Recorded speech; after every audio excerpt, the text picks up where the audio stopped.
nangyari yun? Sinasabi ng PSA, wala nga silang records of births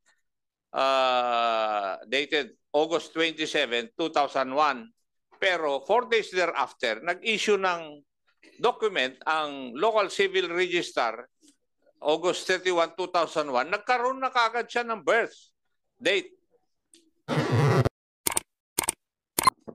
Can you please enlighten us paano nagkaroon kayo ng certification na siya ay Pilipino? Good morning, Mr. Chairman and members of this committee. Your Honor, the basis on why the birth certificate of Mr.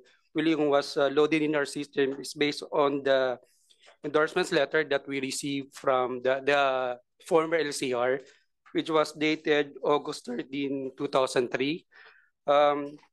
Upon our investigation, Your Honor, when they received the endorsement, they ensure the specimen of the LCR. And true enough, it's matches with the LCR at that time. So that's why it was loaded in our system, Your Honor.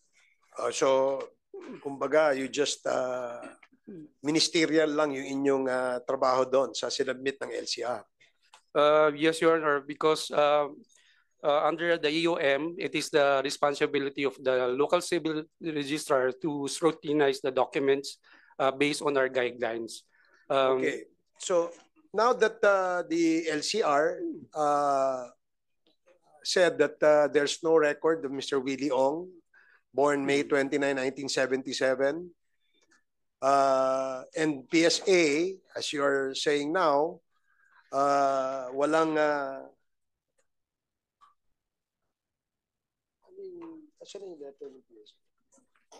so walang birth certificate on record. Is that correct, PSA? Your Honor, based on the registry book of the local civil registrar to Maykawan, it appears that the registry number belongs to someone else. And it was registered to us because of a valid endorsement coming from the former LCR. Now, the move of the authority, the PSA, is to endorse the case to the Office of the Solicitor General for cancellation, Your Honor. If I may, Okay, Mr. Chair. nakakapagtaka kasi paano nangyari yun, no? Na wala naman siyang birth certificate. No? So, yes, Chair, Congressman Fernandez.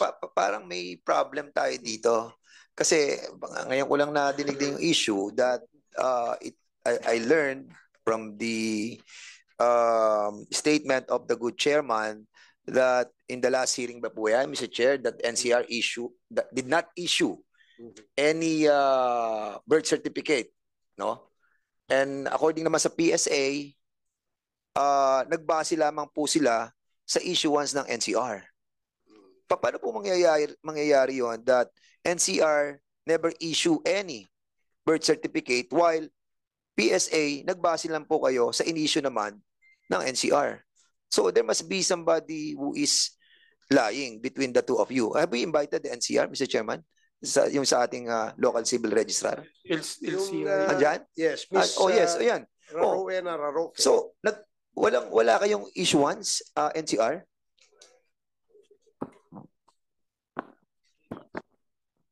Wala po kaming record, Your Honor. Wala kayong record. Pero sinasabi ng PSA, nagbase sila sa in-issue ninyo. Wala naman silang in-issue.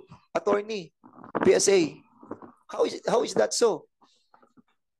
Your Honor, we have already submitted the endorsement from the LCR.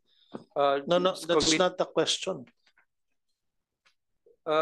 Your Honor, the first endorsement which we received from the LCR at that time actually is the one who... How can you verify the authenticity of the documents that were submitted to you from the LCR? Kasi lahat yan merong mga tinatawag na security measure that is coming from the different LCR. So, do you have a mechanism of trying to find out the veracity of the transmitted documents coming from the different LCR? Baka itong nangyayari ito na nangyayari sa buong Pilipinas. Kaya tayo, ang dami ng mga late registration na nagaganap. Mr. Chairman, kasi I really don't know how many cases are there right now. So, attorney, what is the mechanism for you to find out the legitimacy of the documents coming from the LCR? Thank you, Your Honor. We have sample specimens of the concerned LCR, Your Honor. What? What again? Signature of the LCR, Your Honor, in our database. Signature of the head of the LCR. Yes, Your Honor. So, alimbawa ako, galing ako Santa Rosa, LCR ko, nag-sign ako, pinadala ko sa inyo. That is already legitimized. Without verifying, especially when these people are foreigners. Or napapalusutan kayo sa PSA. Your Honor, Di ba? Kasi napakasimple eh. Ito sinasabi ng NCR, wala silang in-issue, tapos sabi nyo galing sa NCR. Kaya, most likely, have they taken their oath, Mr. Chairman? Yes. Mukhang meron ditong kumikita ng malaki sa PSA. And I believe that this is not happening on one certain area. And I believe this is a protracted conspiracy. Well, it's not conspiracy, but somehow malakihan itong nangyayaring to dahil ang involved dito mga Chinese. Di ba?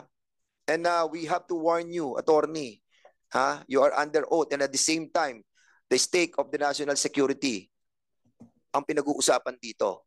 And you are conniving with the enemy. Dahil nililegitimize natin yung pagiging foreigners nila. Di ba? And yung reason po ninyo na pirma lang, approve na sa inyo, that is a big excuse, ha? Anybody can sign on behalf of the civil registrar. Di ba? Your mechanism of trying to find out the validity of that documents is not acceptable. Imagine, pirma lang. Kung ako pumirma nun, ginaya ko yung pirma, tatanggapin nyo na, attorney? Answer. Please answer. Coming from any other LCR, pag nakita mo may pirma na yung head, that's it? Mr. Chair, can I just interject? Yes. With the indulgence of Congressman Fernandez, yes. Attorney, kailan po kayo pumasok sa PSA? 22, Your Honor. So 2022. Yes, sir. And yung certification na binigay naman ng PSA is, tama ba yung date? August 31, 2001? Yes, Your Honor. Okay. Endorsement. So, is anyone from PSA here today na nagtatrabaho na po noong 2001? Yes, good morning, No, sir. 2001 kasi boss yung August 31 yung binigay, yung certification. Am I right? Yes. Yes. So anyone from you?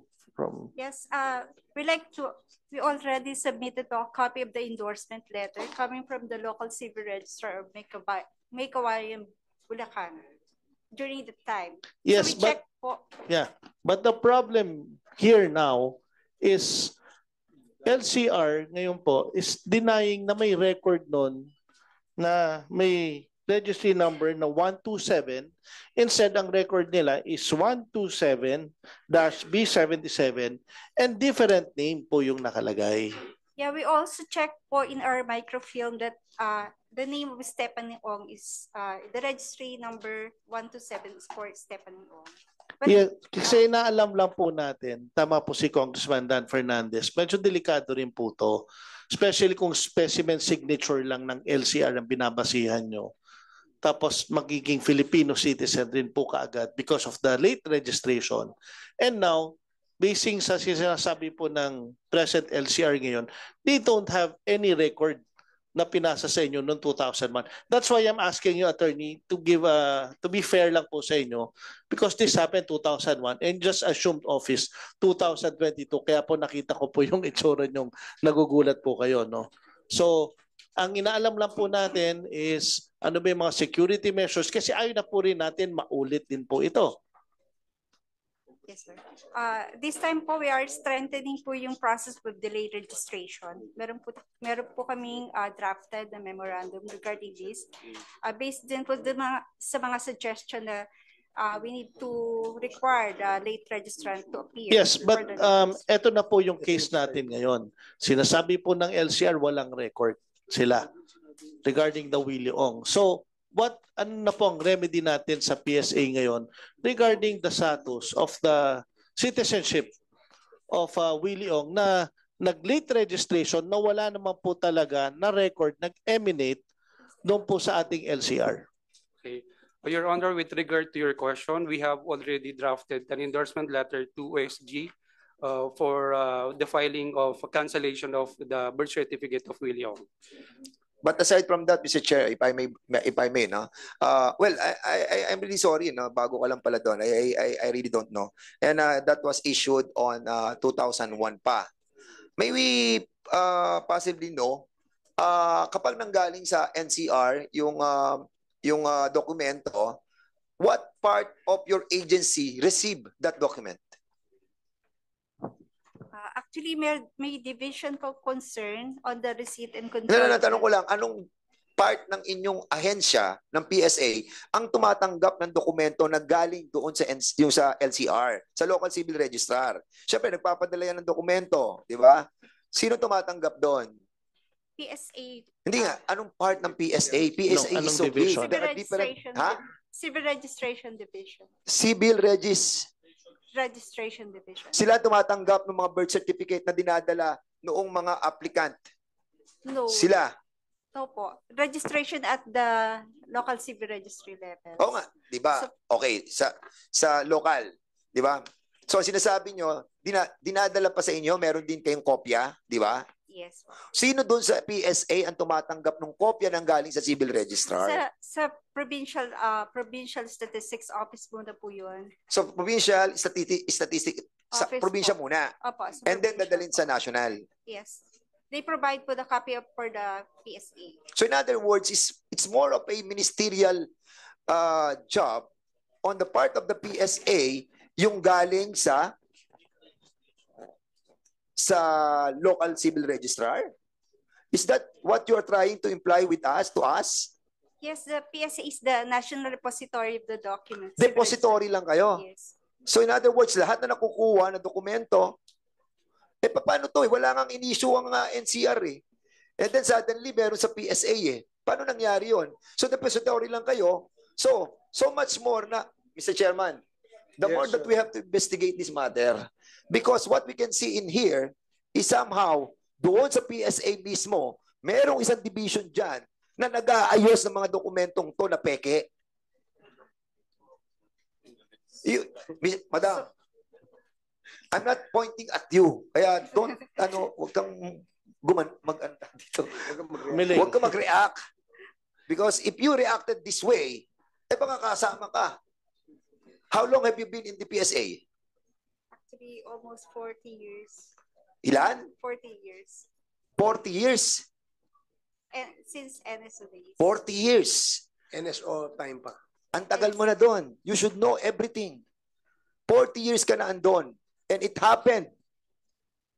Within that 40 years, itong problema na kinakaharap ng ating bansa, na maraming foreigners na nalilegitimize, especially yung mga Chinese, na ginagawang Pilipino. Are you a part of it? Are you a part of it? Ma'am, I'm asking you. Are you a part of it?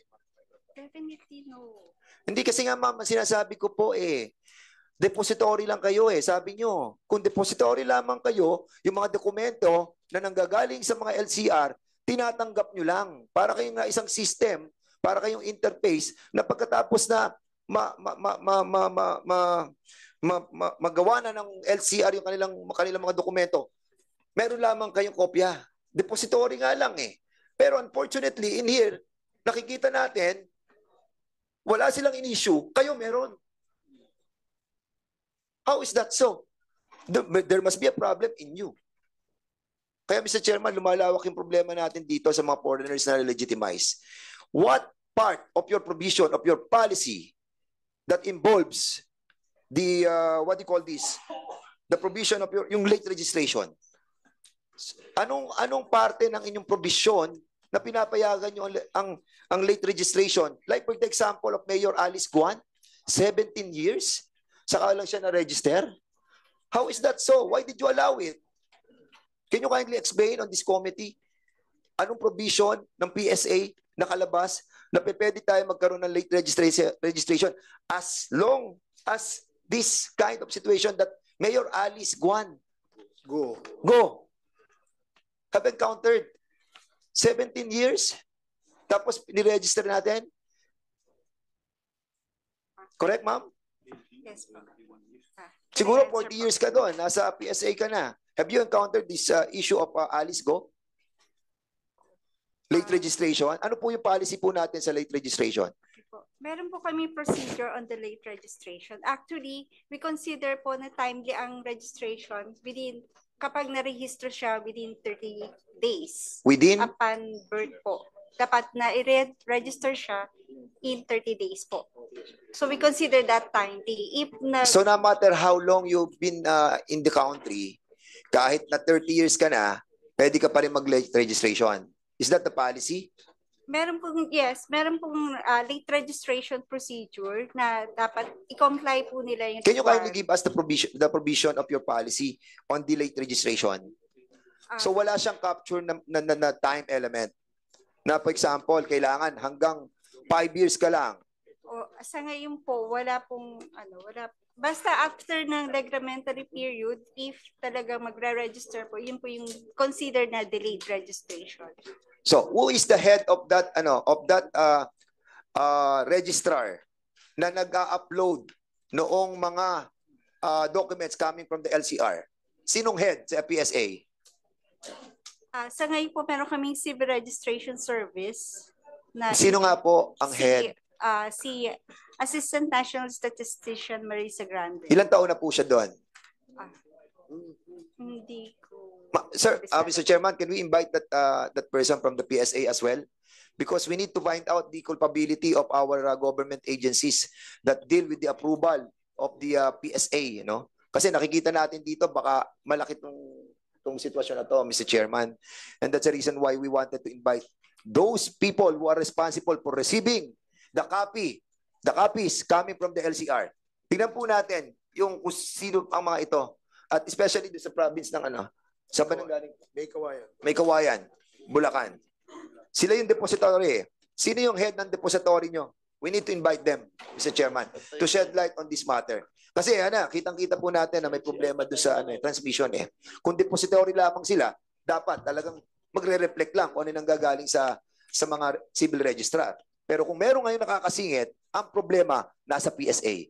Depository, nasa inyong problema. Mr. Chair. Thank you, Congressman Fernandez. Just in relation to, before I recognize Congressman Akop, in relation to the question raised by Congressman Fernandez, and before that, I'd like to acknowledge the presence of Congressman Gaston Buting. Welcome to the Committee on Dangerous Drugs. Thank you, Mr. Chair. Good morning po sa inyo. So, from LCR, papunta sa PSA, wala bang kasamang mga supporting documents yun? Yung submission po ng mga requirements po ay nasa local civil registry offices po. And when the LCR endorses to PSA, anong kasama dun sa endorsement? Yung transmittal lang po. Transmittal lang? Walang ibang documents that would support the transmittal? Yung file po is nasa local civil registry offices po. Okay, thank you. Congressman Akop, you're recognized. Thank you, Mr. Chair. May I know from Madam Roque, you also attended the last hearing, right?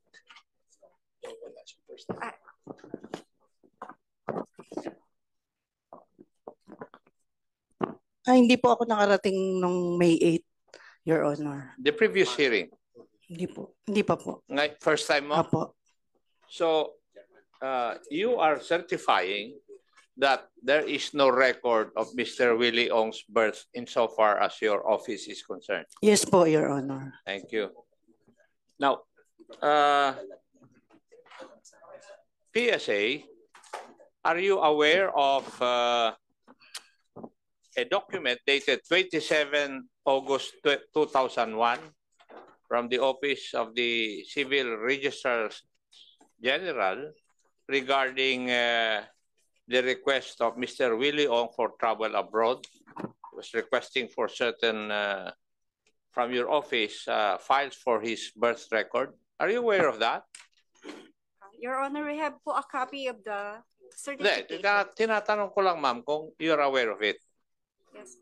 Yes, And po. would you say that this is authentic muna? Yes po. Yes. And what does it say?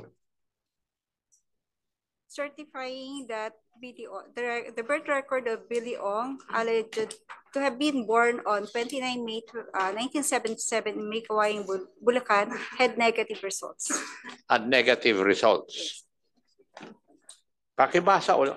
Pakituloy nyo para marinig ng ating ibang mga kasamahan.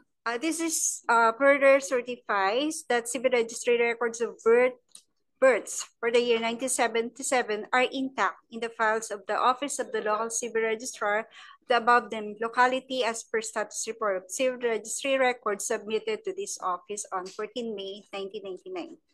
Further, Go ahead, ma'am.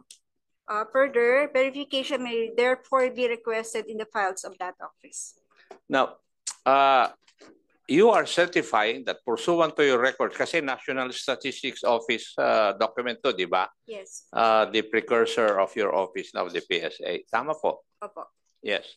And therefore, pursuant to your records, wala pong ka-record si Mr. Willie Ong. Yes po. Yes. That is dated 27 August 2001. Tama? Yes. Now, let's go to another document from the Office of the Municipal Civil Registrar dated August 31, 2001, 4 days after. Are you aware of this, the local civil registrar? It was signed by a certain Mr. Epifanio Areno. We have a copy po, sir. You have a copy of that. Yes. And what does this document say? 4 days after the PSA certified na wala silang records regarding the birth of Mr. Willie Ong. Sir, the Office of the Municipal Civil Registrar, Mr. Epifanio Areno, has endorsed the copy of the document on 31st August 2001. So Yes, this is a letter of endorsement. Tingnan mo, Iha. Yung date ng PSA is August 27. August 27, right? Yes. Tama? Yes, po, sir. Yun yung kwan ng PSA. Pero yung document ng na walang record si Mr. Willie Ong. Tama? Pero sa local civil registrar, dated August 31, 2001, ang date of birth ni Mr. Willie Ong ay May 29, 1977. Tama? Yes, po, sir. Oh, paano nangyari yun? Sinasabi ng PSA, wala nga silang records of birth dated August 27, 2001. Pero 4 days thereafter, nag-issue ng document ang local civil registrar August 31, 2001. Nagkaroon na kagad siya ng birth date. Sir, may process po tayo ng endorsement if with negative result from PSA. If positive po or may kopya at the local civil registrar, may process po tayo ng endorsement na tinatawag. So this one po is endorsed by the local civil Hindi, registrar. ang sabi kanina ng local civil registrar, wala nga silang record of birth ni Mr. Willie Ong. First, next question, paano nagkaroon ngayon ng dokumento ang Municipal Civil Registrar August 31, 2001, meron ng birth date si Mr. Willie Ong? Hindi nyo ba naintindihan yung impossibility ng mga ginagawa ninyo? Ha? Nahuhuli kayo doon sa ginagawa ninyo eh. Oh. Kasasabi lang ng local civil registrar to the queries of the Honorable Dan Fernandez kanina na wala nga record ng birth ni Mr. Willie Ong doon sa LCR. Sinertified ninyo August 27 na wala ngang record. Pero magic, nagkaroon. Turuan nyo nga po kami na paano mag-magic ng ganyan. Your Honor, if the reason why we have the record because it was validly endorsed to us by the then local civil registrar. We have here the original document, the endorsement letter, dated August 31. This is an original document, Your Honor, bearing the specific signature of the LCR. When we received this, we verify it with Who is the LCR then? Mr. Epifanio Areno. Your Kaya Honor. nga, yun nga sinasabi ko, nag-issue kayo ng certification August 27. Walang record si Mr. Willie Ong. Your Honor, that's Tama. yes, Your Honor. Yes, Because teka. Patapusin mo ako. Do you agree with Policy, that? Your Honor. Ha? Yes, Your Honor, we Yes. confirm the document. Yun lang ang gusto ko marinig. Huwag mo nang dagdagan. Dahil baka lalo kang lulubog. Tapos sabi ng local civil registrar, wala silang ka-record. Madam Local Civil Registrar, bakit meron po kayong merong pirma yung inyong dating civil registrar, si Mr. Epifanio Areno, na merong birth date si Mr. Willie Ong?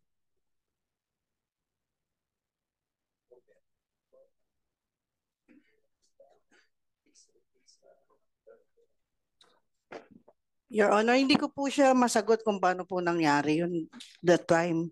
Pero anong time na po yun, wala nga po. Wala po kami nito. Wala po kami. Ito yung dokumento eh. Oh, binabasa ko. Tapos sasabihin yung wala. Sabihin naman ng Wala. PSA,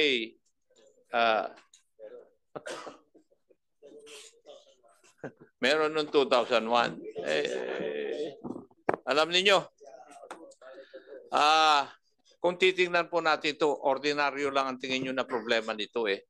Pero may implications po ito. Ginagawa niyong kalokohan. You know, any alien can get a Filipino passport. And I think it is already happening. If we have a DFA representative here, yes, I think nangyayari na po ito, di po ba? Yes. Noon, very reliable yung data ng DFA regarding birth dates of individuals, lalong-lalo na kung may passport. Ngayon, hindi na ako naniniwala pag ganito ang nangyayari. You could just imagine yung value ng passports natin bababa insofar as the eyes of other countries are concerned. You can ask DFA about that. Ganun ang nangyayari. Yun ang impact. Napakamura ang ating passport. And you, the agencies concerned, doon nag-originate kung paano in-issuean ng passport ng DFA yung isang alien. That is why, sinasabi nila rito na merong national security aspect itong problemang ito.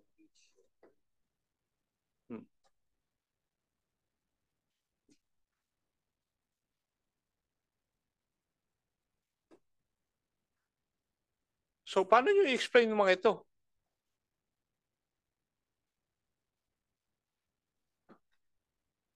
Huh? Paano? And the PSA, in the last meeting, you committed to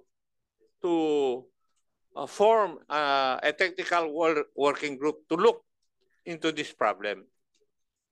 Tama? I have it on record. PSA was directed to create a technical working group to study this issue. Are you aware of that? Yes, Your Honor. Yes. And your report must be submitted, according to this, to be submitted to the committee before the SONA of the President in July 22. We submit, Your Honor. We will draft. You better do that. Yes, Your Honor. Thank you, Mr. Chair. Thank Mr. you, Chair. Congressman Akop. Before I acknowledge Congressman Fernandez, let me acknowledge first the presence of our Senior Deputy Speaker, Congressman Dong Gonzales of the Third District of Pampanga. Welcome to the committee hearing of the Committee on Dangerous Drugs. Mr. Chair, Yes, Congressman. hindi, a while ago I was asking the yung that we invite the yung pinaka depository department of the PSA, including all those who are manning the what do you call that, the sa computer, yung mga Database. na database. Kasi may head kayo dyan eh, di ba ma'am? Ma'am Telma Kahanding, you've been there for 40 years. Nasa national kayo. Yes. National kayo, right? So kung sa national kayo, alam nyo kung sino yung head nung nagmaman nung database. Sino? Anong pangalan ng nagmaman ng database? Actually, we have po partnership with With a private entity? yung computerization po ng PSA is a PPP project. Ano po? PPP project? Yung ating mga documents ng ating mga tao with regards sa birth certificate, death certificate, private Yung partnership? Yung Anong company kayo merong PPP? With Unisys po. Ha? Unisys. Ulysses? Unisys Marriage. Yung Ulysses na yon is being owned by whom? A private. No. Who owned the Ulysses? So sila may hawak ng system. No, corporation. Yes, of No, course. we have- Yung ang database, sila may hawak. Ulysses. Who owns Ulysses? Unisys. Who owns Unisys? Who owns Unisys? Unisys Corporation. It is a corporation. Who owns the corporation? What are the names of the directors, officers? We will be given a sufficient time to verify with This the is, central yeah, office. okay. Sige, we will give you time. But what I'm asking is the person who negotiated with PSA. Siyempre, yung may-ari nung yung Ulysses ba? Unisys. Yes, O Your siyempre, nakipag-negotiate yun sa inyo. Anong pangalan niya? Baka mamaya foreigner yan. Ay nabebenta na yung ating mga records. Anong pangalan po nung pinaka-presidente ng Unisys?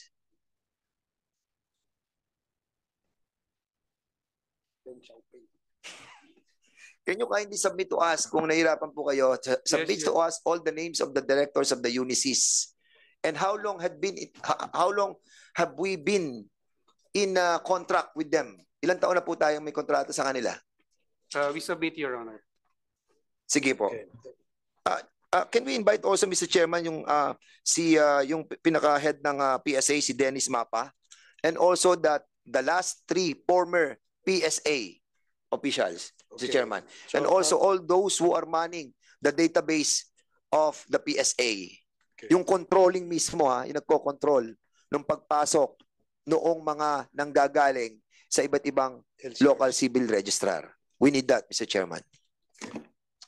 Okay, Comsec, please take note of the request of Congressman Dan Fernandez. Mr. Chair. As to the personalities we will invite in the next scheduled hearing.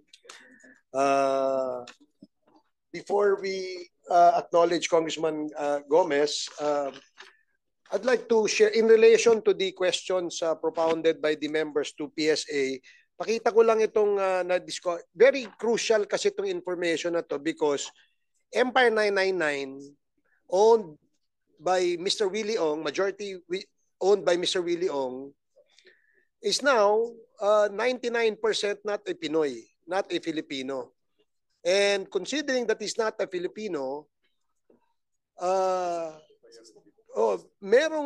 this is of course violative of the Constitution kasi yung 60-40 equity na violate niya dito, no? More than 40% siya eh.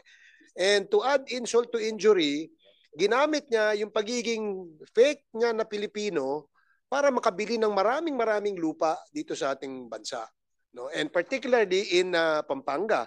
So ito, napaka-importante, yung korporasyon niyan, when we traced back, yung some of the incorporators are related also to the other corporations registered in our country.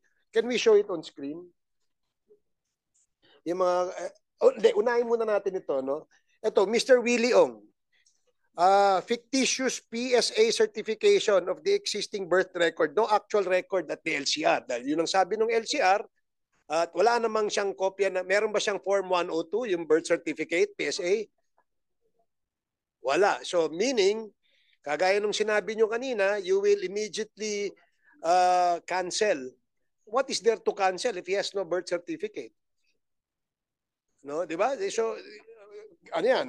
Yung Henry Bigay, okay, one of the incorporators nung Yatay tsaka Omni, sinabi dito, only the name of the mother was entered on the birth certificate.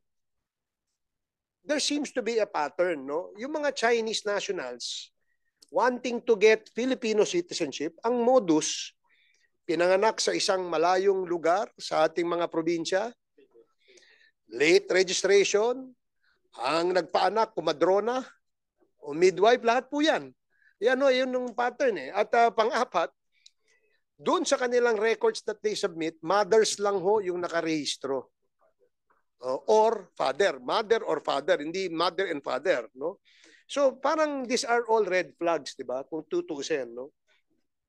Ngayon, meron dito yung Vernice Yang Tan, I'm sure si Attorney Suwa, who represents Miss Vernice Yang Tan and Denise Kayang, no? As one of the incorporators ng Yatay Industrial, nakalagay dito, meron silang timely registration of birth, no? Pero both their parents are Chinese. How come they were able to secure a Filipino citizenship? Kung parehas nilang magulang ay I don't know if Attorney Suwa is aware of that. Attorney.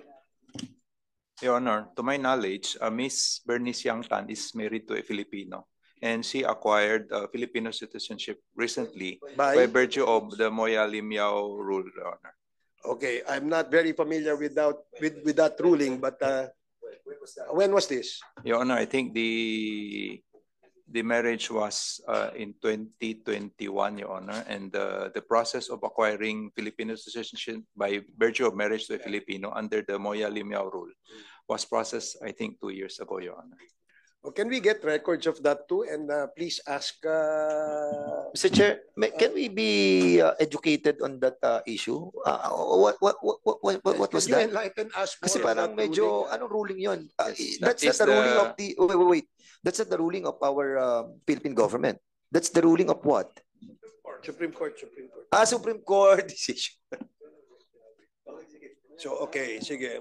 So, again, pati si Denise Kayang, by virtue of his being married to a Filipino. For Denise Kayang, Your Honor, she is a Filipino by virtue of administrative naturalization, duly filed with the Office of the Solicitor General under the, I forgot the exact Republic Act number, but Your Honor, What year was this? I don't have the exact date, Your Honor, but I think a few years ago, Your Honor. Attorney Su, Mr. Chair, Yes, Congressman na ako. the Supreme Court decision was dated 2 years ago. Did I hear you correct? No, Your Honor, I think we have officials of the Bureau of Immigration who can elucidate on the Moya Limyao rule, Your Honor. That is for marriage of a Chinese citizen married to a Filipino. They are allowed to acquire Filipino citizenship, Your Honor. The ruling was in the year 1971. I'm sorry, Your Honor, I did not Okay. recall the exact date of the Moya Limyao ruling, Your Honor. When did Vernice Young get married? I think 2021 or 2022. I'm not sure of the exact year. 2021, 21 or 22, Your Honor. And then 2022. yes. And then thereafter, she applied for acquisition of Philippine citizenship with the Bureau of Immigration accordingly, Your Honor. Pursuant to that decision of the Supreme Court. Yes, they called that the Moya Limyao ruling, Your Honor. Mr. Chair, I would like to request the Bureau of Immigration a report on this para makita natin kung the process was really done in accordance with our protocols. Yes, Mr. Chair. Thank you. Thank you, Mr. Thank Chair. you, Congressman Akop. Congressman Tambunting, you recognize. Mr. Chair, may we also request from the lawyer to submit to the committee the OSG application, because he mentioned that there was a administrative order declaring here a naturalized citizen. So, and also, may we also have request a copy of the Supreme Court ruling itself, so that we can this can be validated by the committee, Mr. Chair. Okay, Attorney Sua, please take note of the request of Congressman Tambunting. Yes, Your Honor. Okay. Maraming salamat. Alam nyo kasi napaka-importante nitong isyong itong sa birth certificate. Correct. At saka yung pagiging Pilipino. Because these people possess Filipino passports. Gaya ng sinabi ni Congressman Akop, nagiging mura na yung Filipino passport. In exchange for what? Diba? For something, probably, monetary. Diba? Kasi wala namang gagawa ng ganitong kalokohan na alam nilang labag sa batas kung walang kapalit po ito. So we just like to emphasize that. And with this information we have at hand, medyo nakakaduda at medyo red flags po ito. Kasi droga ho ang pinasok nung taong involved. At bukod sa drogang na-discover natin, meron din po tayong na-discover na ibang anomalya na ginawa rin ng mga the same personalities na ito. Kagaya ho ng paglabag sa batas, sa pagkakaroon ng majority share sa isang kumpanya, more than 40%. Yes. At syempre, yung pagbibili ng lupa. Yes, Mr. Chair. Yes, Congressman. With regards to your discussion, Mr. Chair, I wanted to interject that if it is true that Mr. Willie Ong is not a Filipino citizen, then he violated the Constitution. Number one, by being a majority shareholder of a corporation which is not allowed under Philippine law. Second, if it's not a Filipino, then the question is, how come he was able to purchase ilan to? 291 titles, 91 properties. And was that the attorney from a PSA? Was he the one who said na they already have recommendations for the cancellation of titles? PSA? Attorney. Sige. So kung ganun, now that we have already identified. So there's a recommendation for cancellation of citizenship. And Yeah, is there also a recommendation for cancellation of titles and sequestration of land Okay. in favor of the government? Sige. What is this PD remedy? Pagka ganyan. PSA. Sorry. LRA. Yes, sir. What the LRA does in this case would be to file an endorsement with the Office of the Solicitor General for the forfeiture of the properties. Okay.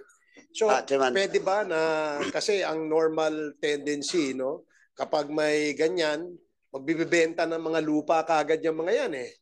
So, pwede bang i-annotate doon sa titulo na merong congressional inquiry in aid of legislation para yung posibleng buyer, titingnan muna kung ano yung mga annotation doon sa title. Pwede ba yan?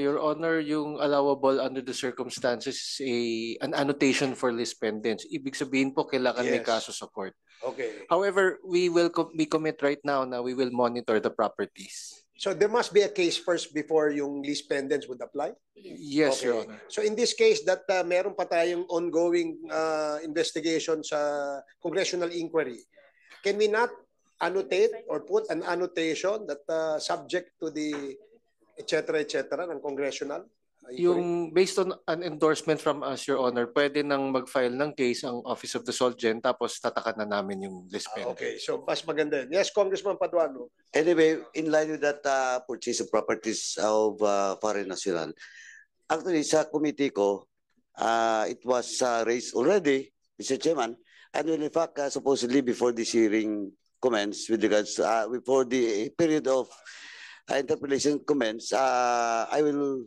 deliver manifestation. that all those documents relating to investigation in my committee and public accounts will be submitted to this committee because interlocking po. No? That's number one. Number two, Mr. Chairman, I will also submit the opinion of the OSG with regards to this matter. Now, but I have now the official reply by OSG signed by OSG Guevara. I will submit it to the committee, Mr. Chairman. But let me ask na lang muna, OSG is present. OSG, please. Please. By the way, Congressman Paduano and the honorable members of the committee, we have in the other room, in the holding room, the presence of the 4 Chinese nationals apprehended by BID and Philippine National Police as part of, or as members of a syndicate in faking citizenship and passports. Nandyan po sila sa likod. We can call them anytime to pursue our questioning. Let's invite them over, Mr. Chair. In relation to... Let's invite lang para while you're asking, na Sige, ipa-prepare na siguro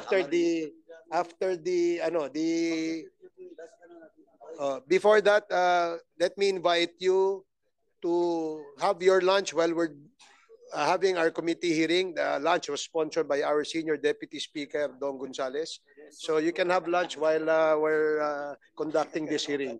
Okay, Congressman Paduano. Mr. Chairman, OSG,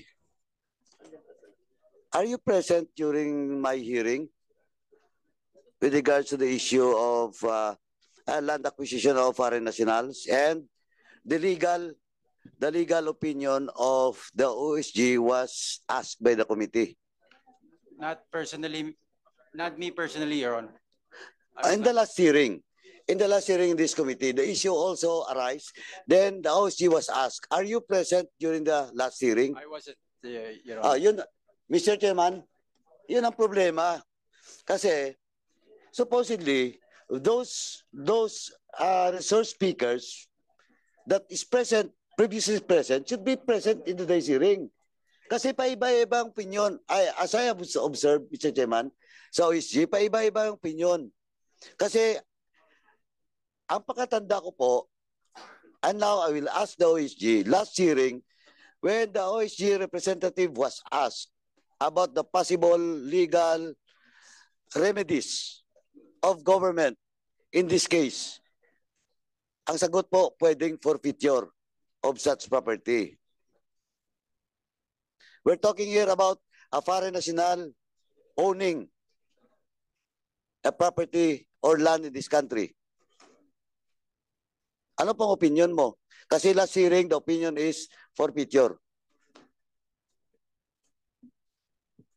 Can you please state your name, attorney? Yes, Hector Calilong, Your Honor. Have you taken your oath? No, Your Honor.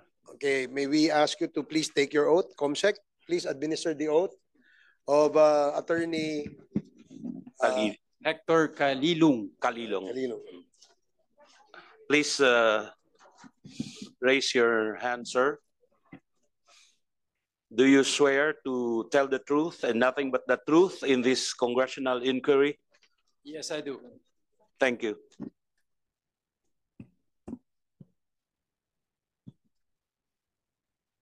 Chairman? Mr. Chairman? Yes, Congressman. Will the lawyer answer my query? Attorney? For example, in the case of Willie Ong, he's now fugitive. And ADT Yang, which is also an associate of Willie Ong, but owning a property, and that includes the property of their corporation. Personal property muna. What will be the legal remedy of the government? Of course, PSA will recommend. But what is the opinion of OSG?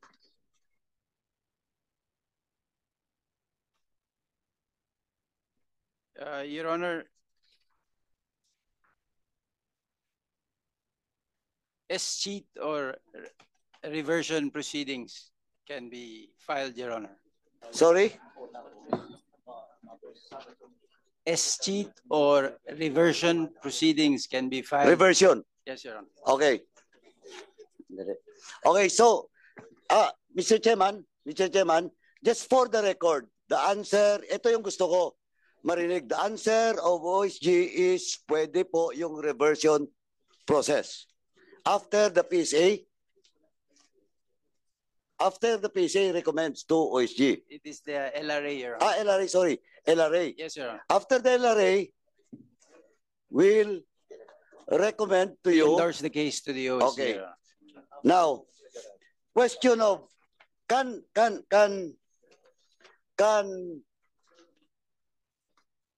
an innocent can the lawyer or the counsel of that particular person, can he cite question of